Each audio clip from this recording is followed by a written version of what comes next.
So this is welcome to the Changing Times, Changing World show. This is Chipacon. These happen every Wednesday at 8. And tonight is 2 days before the 30th of December. So tomorrow is New Year's Eve in America.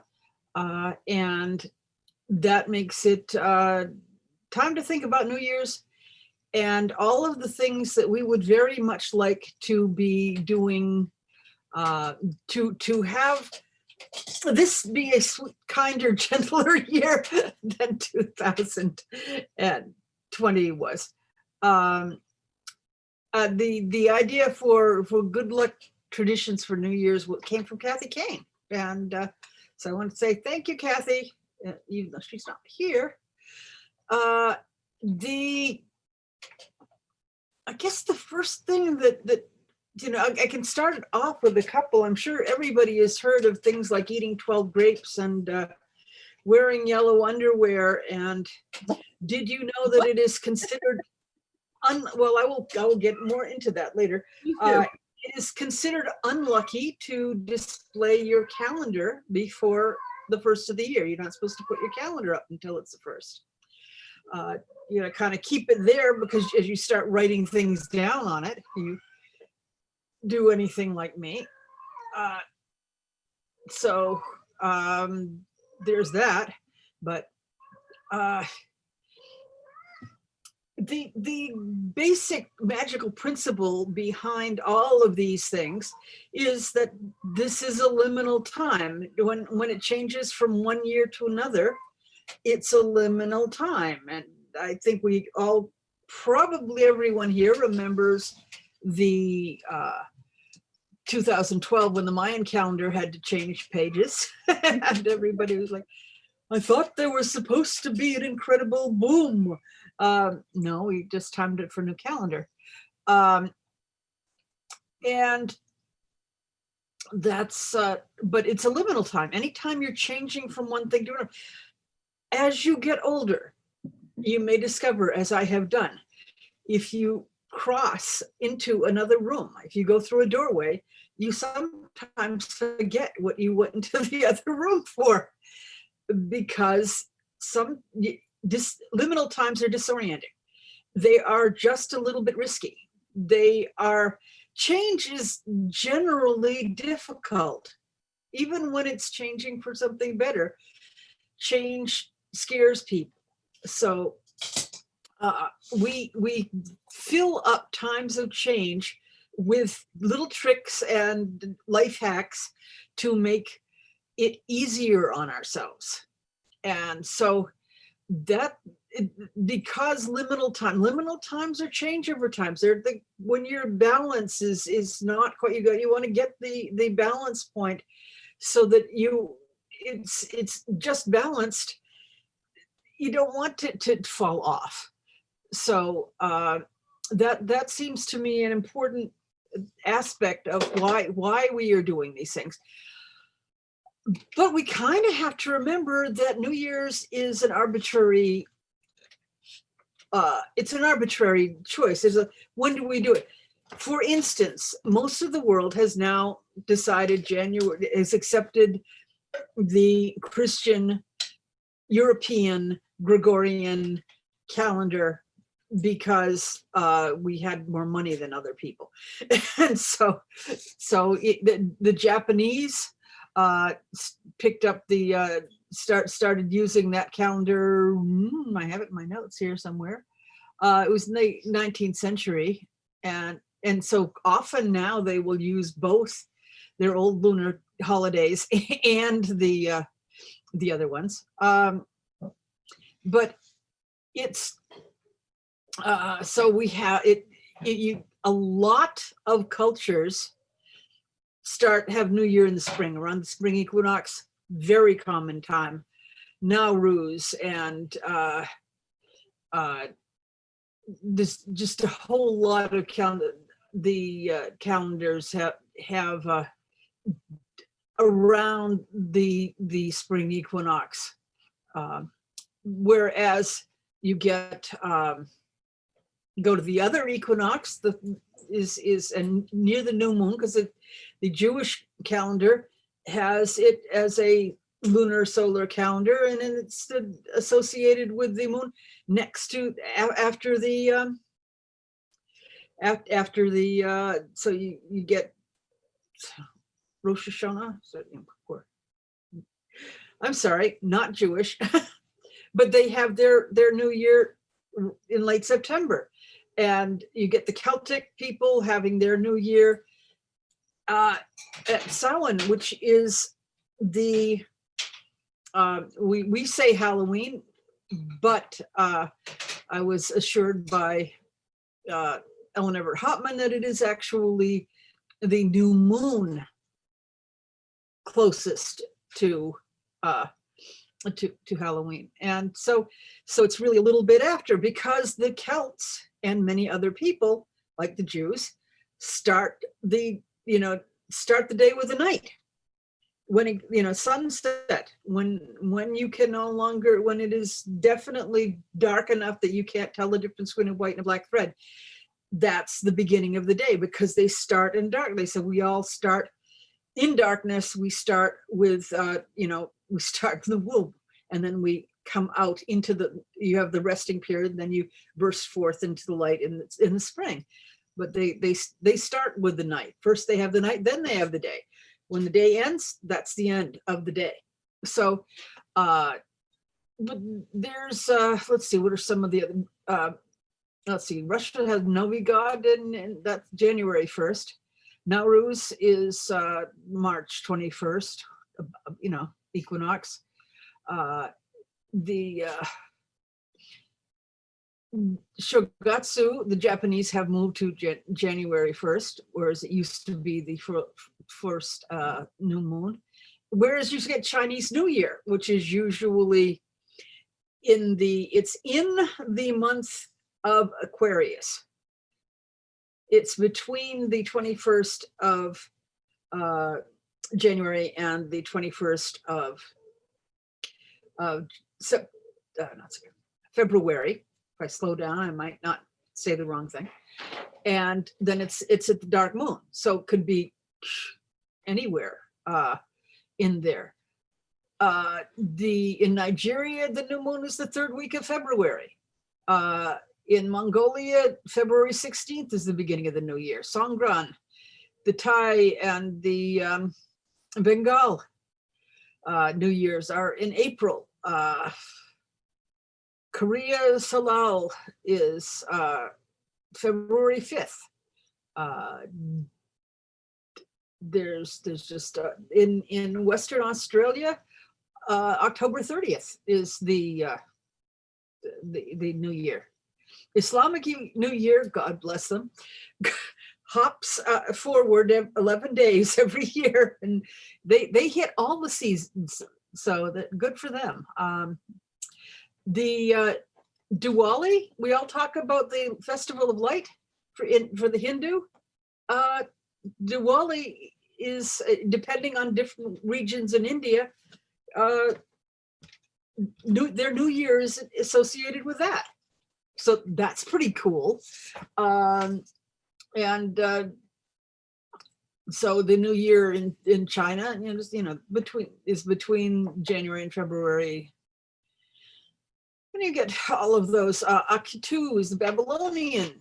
It's the first new moon after the equinox. And of course, we all get to deal with, if we were raised in the Judeo-Christian thing, the Easter or Passover is the first new moon, the first Sunday after the first new moon after the equinox. Like, can you get more complicated? Whatever. So the point being made that it's arbitrary, but within your culture, it is the liminal time. It's when you're changing over. So we got all of these things that we can do. As I said, don't display your calendar. Speak kindly of the new year. There are many aspects of what we do, and a lot of these really have to do with our your basic magical properties. The first thing you do is you banish anything you don't want. Then you cleanse. Then you bless, and then you put a ward up to protect yourself afterwards. So these are all, as we look at some of the customs that I'm about to run through, you can see how they fit into that basic magical thing, because most of them are pretty obvious. A whole lot of them have to do with complementary and sympathetic magic. It's like, do it like this. The whole kiss somebody at midnight. That's because you want to be doing what you do at the beginning is how it's going to continue. You're aiming your arrow, you're aiming your car, your whatever it is, you're aiming your path down the path you want to take. This is why we tend to stay up until we have crossed that liminal time, because you don't want to sleep through something that's really dangerous. You also don't want to be asleep all next year, because what you're doing at midnight or on the first day is what you're going to be doing all year. So start your new year with clean. It is very, very common all over the world in all of these different times of year. No matter what it is, you start out with usually a week or so of really heavy cleaning, because physical cleaning has a tendency to get rid of all of the negative spirits that tend to accumulate, and you want to get rid of those. Once they're out, then you bless the heck out of your environment, and then you see about drawing things in that you want, but you also, put up any shields that you can. But most of the traditions I'm looking at have not got a whole lot of shielding, but we who understand what we're doing, it's like, aha, yes, we want to do that. I'm going to start out with, because it's me, oh, excuse me, I'm going to answer the phone and say, don't talk to me now. Pardon me. I'm on my I'm doing my show right now. I'm going to have call back later. Bye. Every third or fourth time he calls me during the show. Anyway, so I'm into food. I like food, and there's so many good things. Let's talk about the grapes thing. It's basically from a Spanish, and a lot of people in the South America, Cuba, Central America do this thing where you basically, at the stroke of midnight, eat 12 grapes. Try and find the seedless ones, because it makes it a lot easier. And you're supposed to eat one at each of the chimes. Okay, let's figure the chimes of midnight is probably going if you got that first minute, you got to eat 12 grapes in a minute. So you got about 5 seconds per grape. You also can, if you're into divination, as you are going through them, and not just hurriedly 1, 2, 3. Easiest thing to do, plate them off their stems, put 12 in a bowl, and then you can get through them. But if you go through them, and as you do them, go January, February, March, at least mentally, you can't do it. Well, don't say it out loud, because then you'll choke. But as you're eating, notice if one of them is, if any of them are sweeter, or if any of them taste bad, or then that is a hint about that month in the upcoming year. Another thing that you're supposed to eat 12 of, which although you may have started already, is mince pies. Now, some people really dislike mince pies, but it's a tradition in England that you eat 12 mince pies during the season, somewhere between the first and the 12th days of Christmas. It doesn't have to be one per day, but you get a wish if you make a wish when you eat your first one. But, and I love this when I read about it. In World War I, I didn't know about this until I read about Christmas in World War I. Mothers would go around the village and they would be trading, mothers of guys who were in the trenches, wives as well as mothers, I suppose. And they would trade the mince pies because you were supposed to get a month's worth of good luck for each pie you ate. And as a matter of fact, when you give somebody a plate of pies, you say, have a month of luck. And so, but it had to be from a different household, a different cook. What a brilliant community building thing that, yes, the mince pies that we're talking about were usually between this size and this size. So you're not eating a 9-inch pie. The mince pies they tend to be small and often have a star on top, which of course is adding Christian symbolism to an ancient tradition. Although it's the farthest back they can track mince pies is the 15th century. So, but in World War I, the last thing you wanted your son to get home, you wanted your husband to get home, so you wanted to have 12 months of good luck.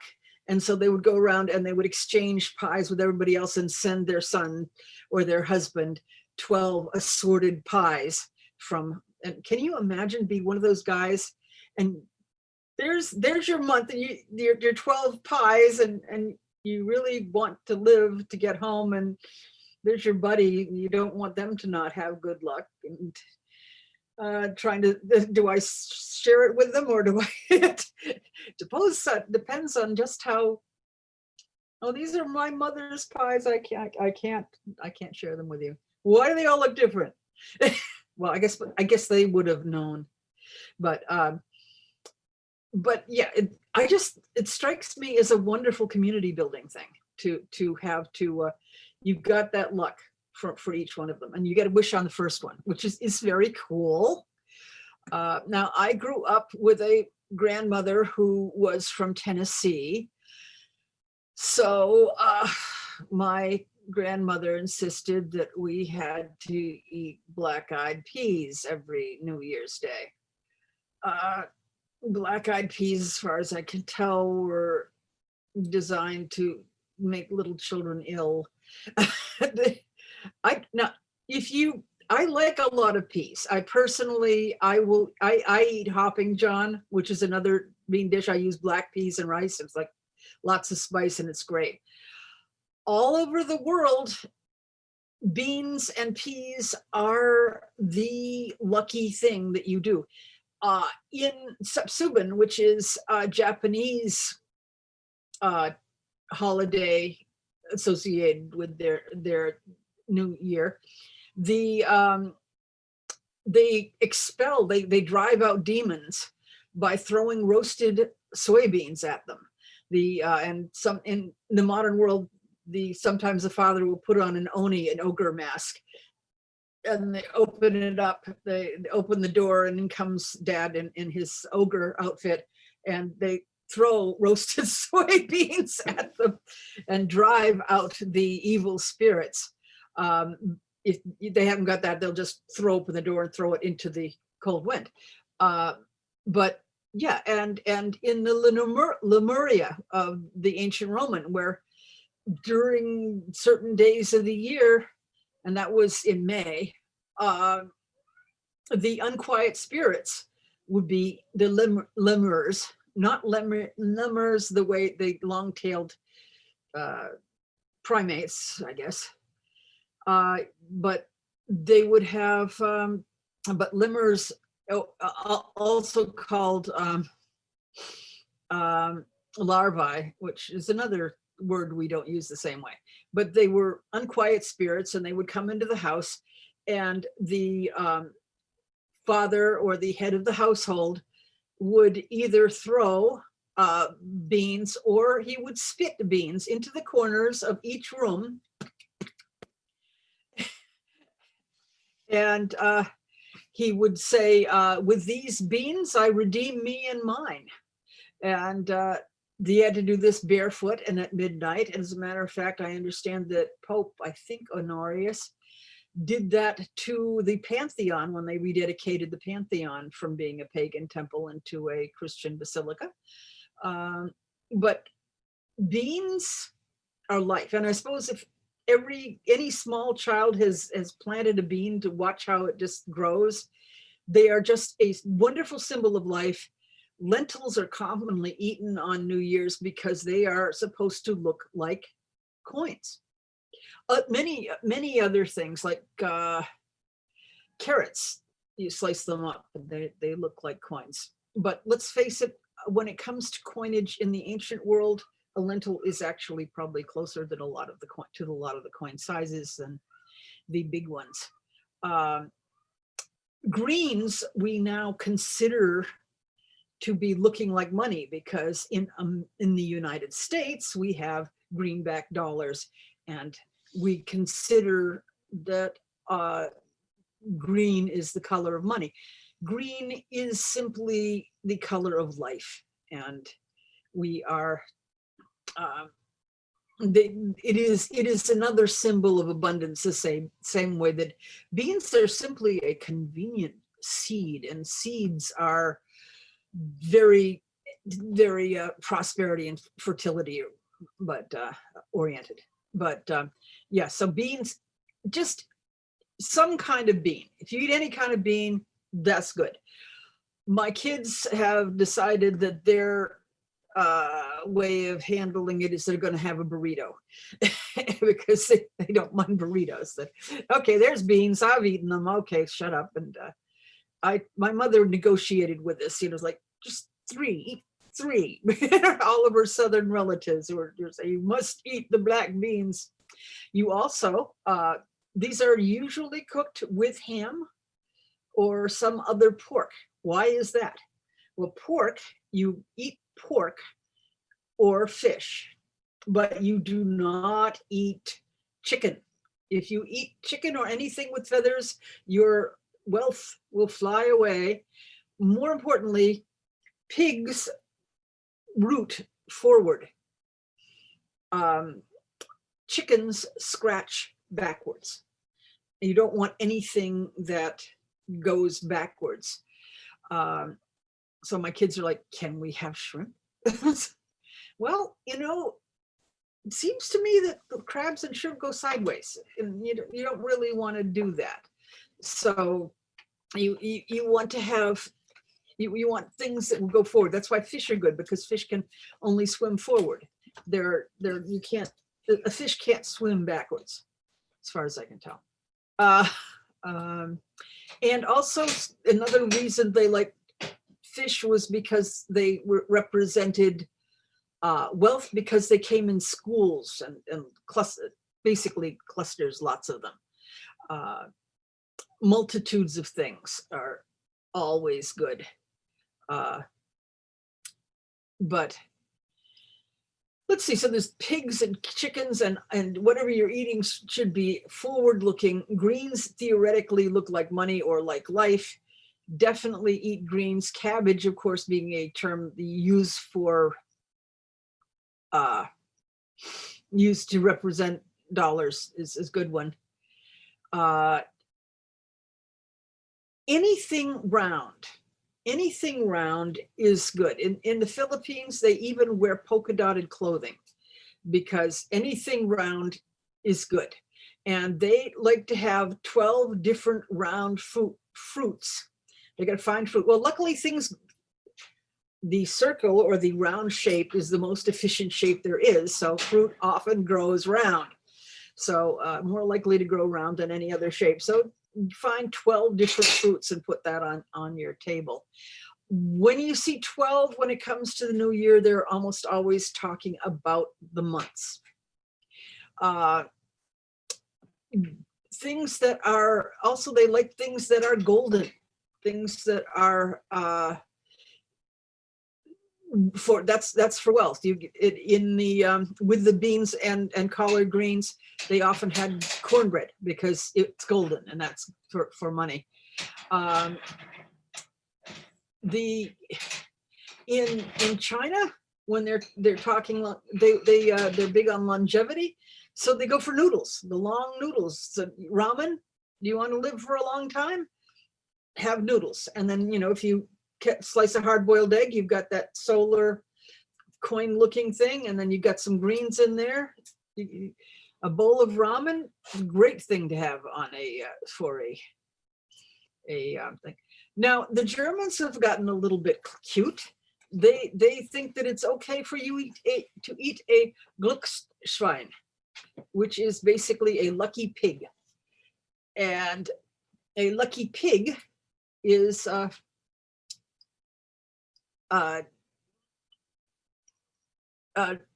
they're usually made of marzipan, and they often have a clover or a mushroom or some other lucky symbol on it. So you should be eating a marzipan pig.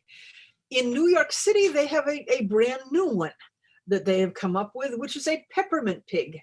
And one of the things you do at midnight is you take your hammer and you break this peppermint pig into smithereens, which probably go all over the floor and get little sharp shards into you, and then everybody eats a piece. Again, you're sharing something, and shared food is lucky, and it's good for relationships.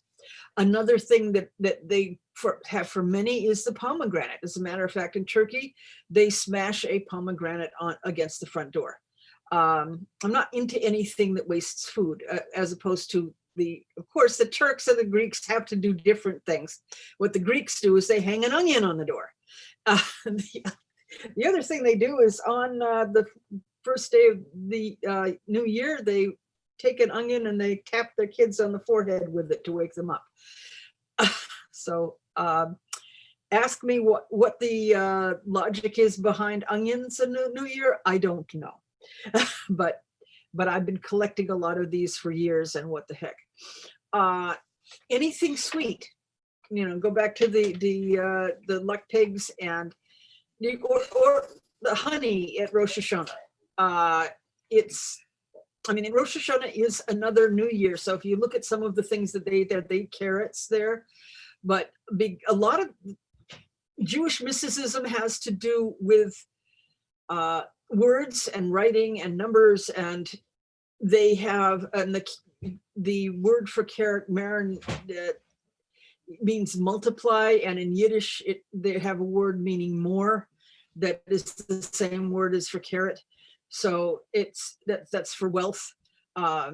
They ate beets, which it's from the word selik, which also means remove, which is to remove their enemies. Leeks, which is karyet, which I am probably butchering the pronunciation, which is to cut, which is for cutting your enemies. Dates are tzmaran, which is to end, which is for ending their enemies. Well, let's face it, most Jewish holidays basically are, hey, they tried to kill us and we didn't die, ha ha. That is 3/4 the Jewish holidays. And so, yeah, for some reason, everybody always stumps on the Jews, and they go and say, yeah, well, to you. But they eat fish heads because you want the head, not the tail. They cabbage or garlic. You can use a cabbage or garlic for it if you're a vegetarian Jew. But they eat fish because fish are vigilant and don't sleep. Again, another reference. They eat gourds because the word gourd seems the same thing as to announce. And pomegranates because it's a new fruit and they're celebrating the new year. You always start with something, whether it's an apple or a pomegranate, something sweet. Basically, one of the things that I feel strongly on magic wise, whatever you eat for good luck for New Year's should be something you like. Do not force your little children to eat nasty old collard greens without bacon. You put enough bacon grease on it and the collard greens are good.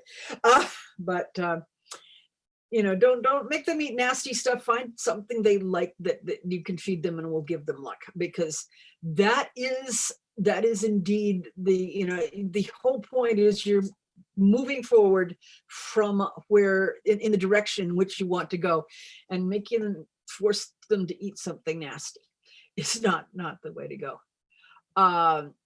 Let's see, the South Koreans have a wonderful soup with broth, rice cakes, meat, and vegetables. And that's what they eat.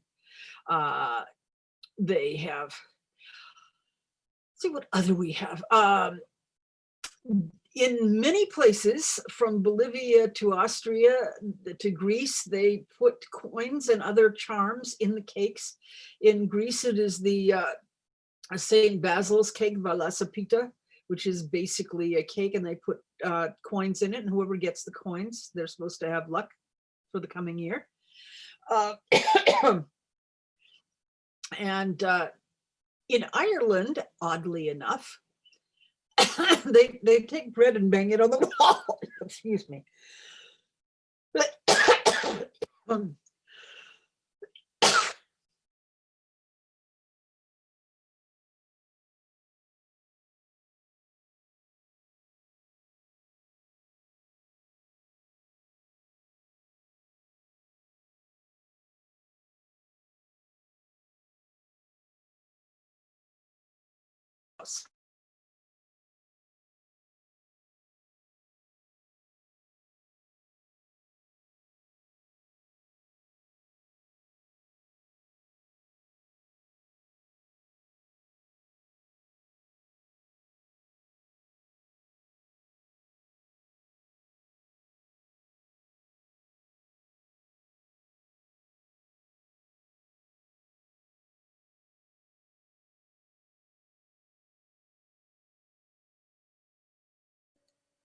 Unmute yourself.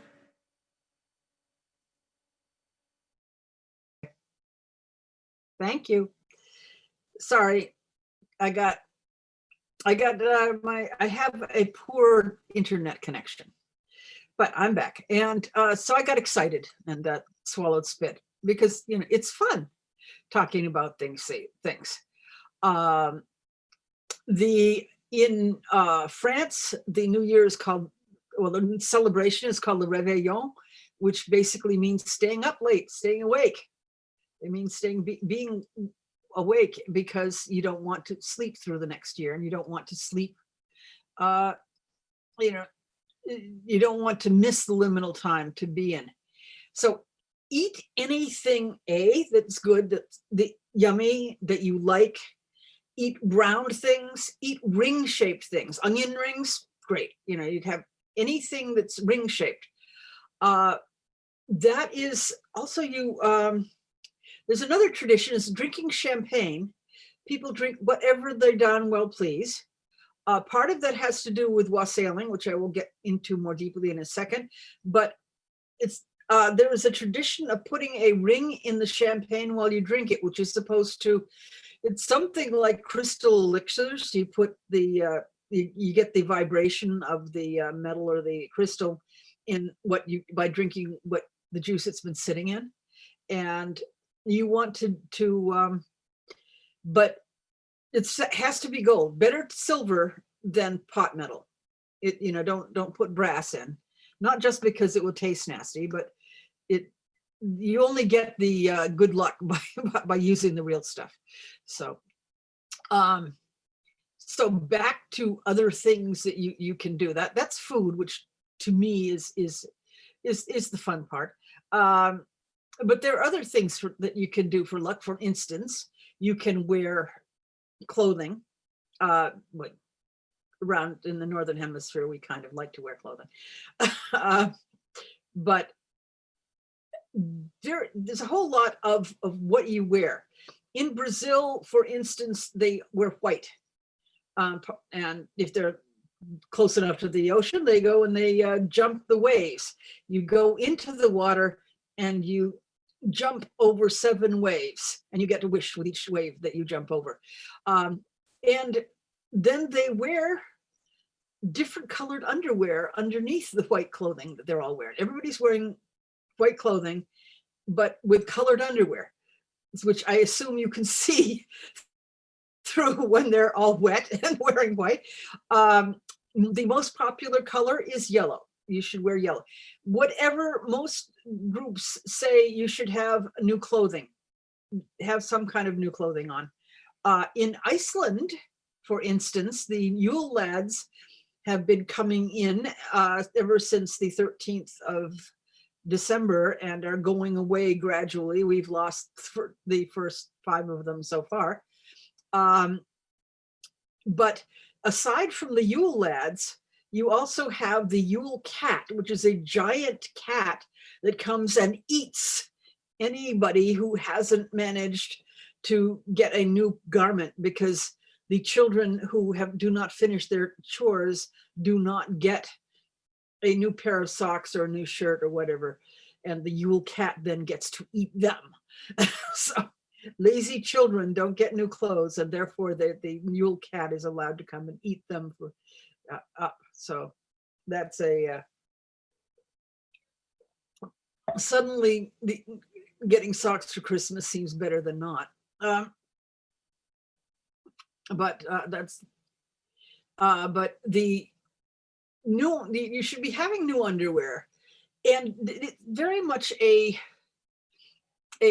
question of color magic. I mean, we're all familiar. I think we're all familiar with color magic. Let's say red underwear is in Romania. It stands for life. In Spain, it's protection. It's protection in China. It's for love in Spain. In yellow, it's for luck, money, happiness, and good fortune. But mostly romance. It's extra power in your red underwear if you were given it the day before as a gift in Italy. So give each other red underwear. In wearing white underwear, if all you've got is white underwear, don't worry. What you're supposed to get from white underwear is harmony, happiness, and peace. So that's not bad. Blue underwear brings you health and tranquility. Purple underwear brings you inspiration. So if you're working on your novel or whatever, oh, here goes again. John, could you tell them I'm busy? So the only thing you're not supposed to wear is black underwear. Black underwear is supposed to bring you bad luck in the coming year. So don't wear black underwear. Better to go commando than to wear black underwear on New Year's. New Year to you too. So orange is to bring you professional success. Pink is for friendship. Not surprising, you get red for romance and love, harmony, and so friendship and preserving friendship is with pink underwear. And these color things, they continue that. Wearing jade is supposed to be good, whether it is green or whether it is pink. Burning candles. Gee, yeah, dark time of the year, burn candles. Yellow candles for money, green candles for health, blue for peace, red for love. We know from candle burning. And so much of that has to do with the numbers that we see most often involved in this is 7. You just keep seeing 12 for the 12 months and 7. Being a liminal time, this is a time for doing divination. It is one of those many specific times where having the you just when the veil is thin, it's going to be easier to get the messages through. So but let's see what other thing. Going back to where I started with, the first thing you want to do is banish. You clean. I don't know how much time you got left to clean, but but clean as best you can. And then you want to banish things. So at midnight, you'll make a lot of noise, whether it is bells, whether it is banging pots and pans together, whether it is horns. Oh, that is another thing where was it? I have to search, but I think it's in the Latin American countries. While you're cleaning, you put on loud salsa music, because the cleaning should be a joyful thing. And because this is a magical thing, you're supposed to actually be enjoying the cleaning. Important thing, no cleaning on New Year's. There shall be no washing of clothing. I haven't heard anything yet washing your dishes, but don't wash any clothing on the first day of the year. If you wash clothing the first day of the year, you will be washing one of your dead friends' clothing sometime during the year. And with the pandemic going on, we don't want to take any chances of that. So there will be no laundry on the first. The second, you can catch up. But what else? As long as I'm here, other things that you don't want to do. Try and get all your bills paid by the last day of the year. Yeah, that's happening. But if you can pay your bills, you want to go into the new year with a clean slate as you can. Never loan anyone money or borrow money. Okay, Jenny says yes, dishes too. You anything you do on New Year's Day, you will do all year. So people also say, and this may come from the Protestant European background, that you should do some work on New Year's Day because you don't want to be idle all year. So if washing dishes is something that getting the kitchen clean is something that makes you feel good, you can wash the dishes, but no laundry. Then don't sweep. If you sweep, you're sweeping your luck away. So you get your sweeping done before New Year's Eve, and then if you're going to sweep toward you. Do not take anything out of the house during the on New Year's Day. Take it out of the house beforehand. I have heard that some people will, in Romania, they put money underneath the rug so that it's under you. You have a foundation of money. I know people who put money under their doormat. But in some of the people are specific enough that they say you don't even want to put your hand out to welcome somebody into your house, because technically until they have come in, you putting your hand out is leaving the house. So I think that might be pushing it a little bit, but I've heard of people who will take money and put it outside and then use a string to pull it inside. So you've got more money in the house on New Year's than you had on New Year's Eve. So if you can get somebody else to bring you the money in, that would work. But if it's your money, put money in all your pockets. Put money in all your children's pockets. Have money, get as much money around.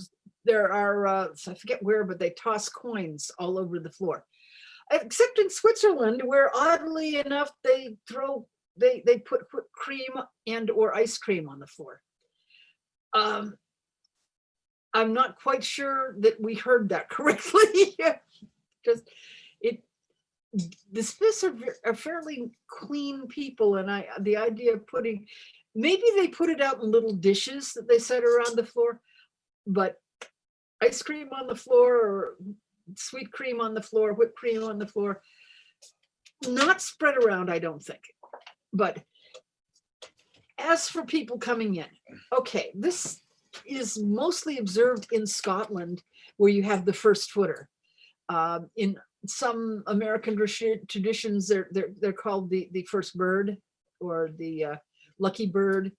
Your first visitor in Scottish tradition should be a male, which is of course sexist, and should be dark. And I suppose that goes back to figuring that if a Viking shows up on your doorstep, that's not going to be lucky. But they're supposed to be a dark-skinned, dark-haired man who preferably will bring you several little gifts, such as a piece of coal. The New Year's greeting is Lang may your lumrik, or basically long may your chimney smoke. So they bring you some fuel, they bring you a wee dram, something to drink. You are kind of expected to give them something to drink back. Black bread or or shortbread. And I think there might have been something else. Check the notes. Scotland.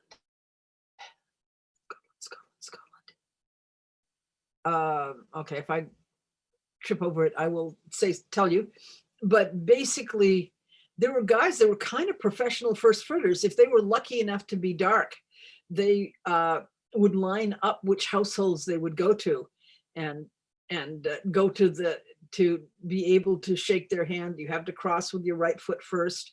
You have to step over the threshold, and then they would be given enough gifts to make it worth their while, and off they'd be to the next cottage so that they can bring luck to them. And you should not go out until the right guy, because the first person who comes in, if it is a blonde, or if it is a redhead, or if it is a woman, God forbid, somebody suggested that they wanted a tall, dark, handsome stranger to come in because that's what the housewives wanted to show up in their kitchen. Another aspect of it, which is not everywhere, any of these customs are going to have local variations, is that the first footer would then go sunwise around the kitchen table 3 times. So yeah, this doesn't work because mine's up against the wall, but I could pull it out. But yeah, so as you can see, there's a whole lot of, you can see where you can recognize some of the magical properties. In the Sangran, in the New Year's in Southeast Asia, they usually toss water at each other. They little amounts, polite amounts of water. Except the teenagers these days and the tourists have gotten into water gun fights, and they all soak each other really good. But it's cleansing, and it's purifying, and that makes total sense. Whereas in South Africa and some parts of South America, what they toss out the window, there are some places where they toss water out the windows. They toss furniture out the windows. Including, yes, tossing refrigerators and dressers and things off apartment building balconies. So be very careful where you're walking, because these represent getting rid of the things that are no longer useful to you in your life anymore. So if you've got something that breaks in the fall, you save it and toss it out the window on New Year's, and say that's getting rid of it. And you know, name it. Another thing that they will do is they have another way of banishing, getting rid of things you don't want. They will get rid of, if you have anything you don't like, you can write it down, you can burn it. But you also have wishes that you write down and burn, because that takes it up to the gods. But most burning on New Year's has to do with getting rid of. And as a matter of fact, some will take their wishes and put them in bottles and save them. And then they can take them out next year and see if it came true. But there is something called the old man el viejo, or grandpa, or los años viejo. And in Ecuador and Bolivia, they make life-size muñecas, which are representations of the people who have made your life miserable in the previous year. And you make these full of straw or sawdust or whatever you have, and you put clothes on them and you burn them. And these days people have taken to putting masks on of unpopular politicians, which kind of horrifies some of the tourists, because as we're watching some of our presidents being burned. But I will not be at all surprised if there are a whole lot of effigies of Trump being burned this year in all over the world. But these are burning your symbolic demons, or specifically people who have been made you miserable in the previous year. Is apparently they actually have tracked down, and goes back to the yellow fever outbreak in the 19th century, when the authorities suggested that everybody burn the clothing of their loved ones to get rid of the yellow fever germs. But people just enjoyed doing it. There's a grandma's dress, let's stuff it and burn it all. Okay, take that, grandma. Tell me what to do anymore. Whereas, say, the Aztecs burned all their old mats, and then they would take the sacred fire from the temple and they would take it back, and they would have a brand new clean fire in their in their homes. So that's the Aztecs. There is a thing that is probably not happening this year. I meant to look it up and didn't. Is the Burning Man in Scotland, in Edinburgh. They have a very large, it's not Burning Man, it's the Wicker Man. Sorry, Burning Man's out in the American Southwest. The Wicker Man is in Edinburgh, and they build a big wicker thing, and they have a big music festival, because the Scottish sing almost as much as the Welsh do. But they probably aren't doing that this year, because 6-foot distance makes it difficult. But on the other hand, masks, you can do fun things with masks. I was talking about divination. There's one of the ways of doing divination is that you would put 3 potatoes under your bed, and then one of them is peeled and one of them is not peeled and one of them is half peeled. And then you kind of reach in under the bed and see which one you can find. And if you find the peeled one, then you're going to have a lousy year financially. And if you get the one with a peel, your year's going to be good financially. And if you got half peeled, then you're okay. And so, as I told you about the grapes, as you taste them, in Germany and in Finland, they pour lead or tin into water and you interpret the shape. But any kind of divination, I've been doing a divination during the season for my sister for the last 4 or 5 years, where I take 12 tarot cards and lay them out one per month. And I'll tell you, when we look at it the next year, because we write it down, because neither of us is going to remember it, we can say, yes, that totally makes sense. And when we do it, we never have any clue what these cards portend for the upcoming year, but it's still a fun form of divination. And maybe after doing it for 20 years, we'll figure it out better. So we're closing in. Are there any questions? I'm just kind of running through, but as I say, basic points that I wanted to make is that we can recognize the kinds of magic you do. You want to go in, you want to clean everything out, get rid of the things you want to get rid of, bless it, fill it with good energy, and then you want to go on from the point that you're at. You're getting rid of things. That's why they have all the banging and the loud noise and the fireworks at midnight, is you're getting rid of the old stuff. Things are dramatic because anytime you're doing magic, the more dramatic it is, the more power you have in the magic. The colored symbolism is there. The round spiral and rings are that's what it's talking about, is this cycle. Definitely want to rid yourself of what you don't need, start in the direction you want to continue. And then, oh gosh, there's a tradition. And what do they do in Siberia? They plunge. You've heard of the polar plunge and the penguin plunge, where crazy people jump into the frigid Atlantic or the Pacific or whatever on New Year's Day.